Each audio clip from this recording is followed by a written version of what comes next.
Class ये chemistry के chapter 2 का पार्ट 3 है। जिसने पार्ट 1 और पार्ट 2 ना देखा हो तो वो इसी चैनल में नीचे जा कर के देख सकते हैं। आपको पार्ट 1 और पार्ट 2 भी मिल जाएगा। तो आगे हम बढ़ते हैं। अब हम यहाँ पे एक टॉपिक करेंगे, aqueous solution of acids and bases. Means acid और बेस को जब हम एक्वस सॉल्यूशन में डिज़ोल्व करते हैं तो हमें क्या फॉर्म होता है, तो उसको हम प्रैक्टिकली यहाँ पे देखते हैं। तो पहले हम कुछ एसिड्स लेंगे। ये हमारे एसिड हैं। एसिड में आपका H कंपलसरी होगा ही होगा, तभी आपको पता चलेगा कि ये एसिड है।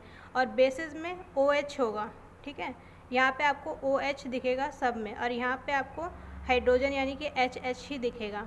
तो आप क्या करोगे, पहले हमने जैसे लिए HCl, इसको हम H2O में यानी कि वाटर में डिज़ोल्व करेंगे तो वो स्प्लिट होगा H प्लस Cl माइनस में, ठीक है। यहाँ पे आपको H प्लस फॉर्म हुआ यानी कि एसिड। इसी तरह से H2SO4, इसको हम पानी में डिज़ोल्व करेंगे यानी कि H2O में डिज़ोल्व करेंगे तो हमारा होगा H प्लस और प्लस SO4 2 माइनस, यानी कि इसको हम क्या बोलते हैं, सल्फ्यूरिक एसिड। ये आपका किंग ऑफ केमिकल भी होता है, ठीक है। ये आपका हाइड्रोक्लोरिक हो गया, ठीक। अब हम लेते हैं HNO3, इसको हम पानी में डिज़ोल्व करेंगे, ठीक है। HNO3 यानी कि नाइट्रिक एसिड, इसको हम पानी में डिज़ोल्व करेंगे तो आपका H प्लस और प्लस NO3 माइनस देगा, ठीक है। इसी तरह से H2SO3 को करते हैं, पानी में डिज़ोल्व करेंगे तो क्या मिलेगा हमारा, H प्लस और प्लस CO3 2 माइनस, ठीक है।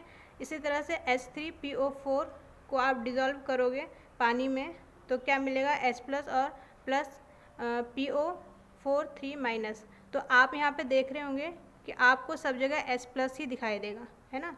ये H प्लस फॉर्म कर रहा है, इसका मतलब ये क्या है, एसिड है, ठीक है। इसी तरह से आपको बेस में करना है। अब हमने कुछ बेसेस लिए हैं, ठीक है। तो जैसे Na के साथ हमने OH ले लिया, ये आपका बेस हो गया, है ना। सोडियम हाइड्रोक्साइड हो गया, इसको हमने पानी में डिज़ोल्व किया तो Na plus plus OH minus देगा, है ना। क्या देगा, OH माइनस। अब OH है तो OH ही देगा, यहाँ पे H है तो H प्लस ही देगा।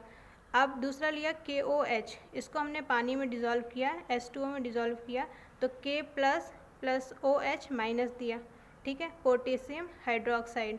CaOH का होल ट्वाइस, इसको पानी में डिज़ोल्व करोगे यानी कि कैल्शियम हाइड्रोक्साइड को पानी में डिज़ोल्व किया तो Ca2 प्लस OH माइनस, ठीक है। इसी तरह से मैग्नीशियम ऑक्साइड को पानी में डिज़ोल्व करोगे तो आपका ये देगा। तो आप यहाँ पे देख रहे हैं कि OH माइनस फॉर्म कर रहा है ना। जब OH माइनस फॉर्म कर रहा है तो इसका मतलब ये क्या है, बेस है, ठीक। तो इतनी बात समझ में आ गई।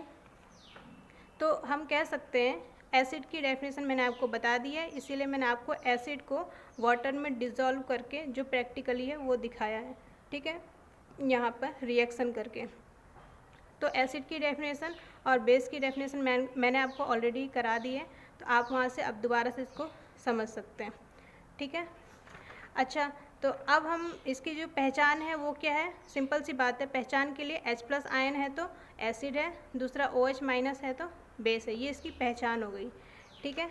अब हम कह सकते हैं, या आपने ये भी सुना है कि स्ट्रॉन्ग एसिड और वीक एसिड। मैंने पहले वाले पार्ट में आपको स्ट्रॉन्ग एसिड और वीक एसिड के बारे में बताया था, इसको हम थोड़ा सा डिटेल में यहाँ पे पढ़ेंगे, ठीक है। अब जैसे यहाँ पे ये जो 3 हैं, ठीक है, ये जो आगे के ऊपर के 3 हैं ये स्ट्रॉन्ग है, ठीक है, ये आपके स्ट्रॉन्ग हैं, और ये वाला आपका वीक है, ठीक है, वीक एसिड है, ठीक। कैसे, जैसे मान लो कि हमने कोई एसिड लिया, ठीक है, कोई एसिड जिसके हमने 100 मॉलिक्यूल्स जो हैं डाले, ठीक है, और उनमें से 30%, ठीक है, उनमें से 30% से ऊपर यानी कि 40 हो गया, 60 हो गया, 80% जो मॉलिक्यूल्स हैं वो स्प्लिट होते हैं इस तरीके से, है ना। मान लिया कोई एसिड लिया जिसके हमने 100 मॉलिक्यूल्स लिए, उसको हमने पानी में डिज़ोल्व जब किया तो उसके जो मॉलिक्यूल्स हैं, मॉलिक्यूल्स मतलब H प्लस आयन जो उसके हैं वो ज़्यादा से ज़्यादा क्या हो रहे हैं, फॉर्म कर रहे हैं, है ना। 30% से ऊपर जो हमारे H प्लस आयन हैं वो फॉर्म कर रहे हैं, ठीक है। तो जितने ज़्यादा आयन हमारे H प्लस आयन के फॉर्म करेंगे तो वो हमारा क्या होगा, स्ट्रॉन्ग एसिड होगा, ठीक है। उसी तरीके से अगर हमने हमने क्या लिया, ये मान लिया 100 मॉलिक्यूल्स लिए, और अगर उसमें वो 20% ही मॉलिक्यूल्स को स्प्लिट कर रहा है ना, बहुत कम मॉलिक्यूल्स को स्प्लिट कर रहा है, तो H+ आयन जिसको हम बोल सकते हैं, ठीक है, वो बहुत कम H+ आयन दे रहा है, तो वो क्या होगा, वीक एसिड। तो इसको हम कह सकते हैं, ठीक है, दोज एसिड। अब हम स्ट्रॉन्ग एसिड की डेफिनेशन भी बोल सकते हैं, क्या, those acid which form more than H+ ion, ठीक है, इसका हम कह सकते हैं कि those acid which form more than H+ ion in their aqueous solution is called strong acid, ठीक है। इसी तरह से हमने वीक के लिए भी बोला कि क्या, those acid which form less H+ ion in their aqueous solution is called weak acid, ठीक है। ये तो आपका हो गया स्ट्रॉन्ग एसिड और वीक एसिड। इसी तरह से क्या कर सकते हैं हम, बेस के लिए भी बोल सकते हैं, क्या, those acid which form more OH- ion in their aqueous solution is called strong base, ठीक है।